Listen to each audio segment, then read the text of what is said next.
We mentioned that we had a new color coding system and that yellow was for the shy cats, and Cassidy is one of those yellow color coded cats. She's very sweet, very affectionate. She's just a little shy.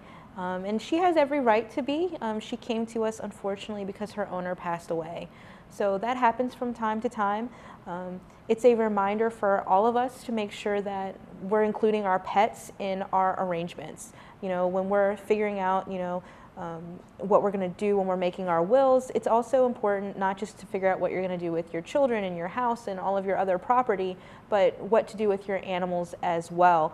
Having a plan in place for someone who's going to take them in, so that overwhelmed family don't feel like they need to bring them here to the shelter. Obviously, if you have no one that can take in your animals, or you're unable to care for an animal that's been left to you, we would prefer that you bring them to us so that we can find them another loving home and provide them with all the care that they need in a safe and loving environment here at Animal Control.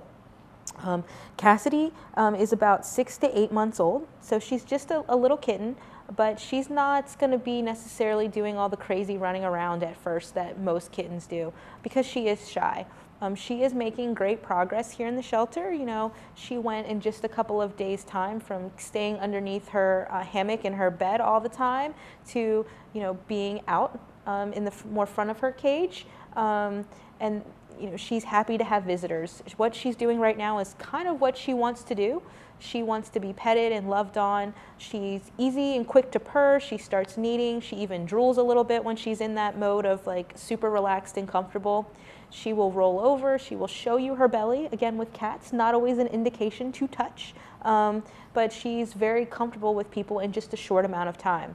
However, if you try to pull her out of her cage, she doesn't always enjoy that. So something for volunteers and potential adopters to know when you're visiting with Cassidy, she loves the attention, but while she's getting used to you, she doesn't necessarily want you to pull her out and pick her up and hold her. Here in the shelter, their cages where they spend most of their time are their safe zones. It's where they feel comfortable. If you take them out of that, especially when they're shy, they start to feel a little bit nervous. Once she gets into a home environment, she might feel more safe and start to blossom and be more of a traditional kitten running around. But her sweet and kind of mild demeanor kind of lets me know that she might be more into being the lap cat in a nice quiet home.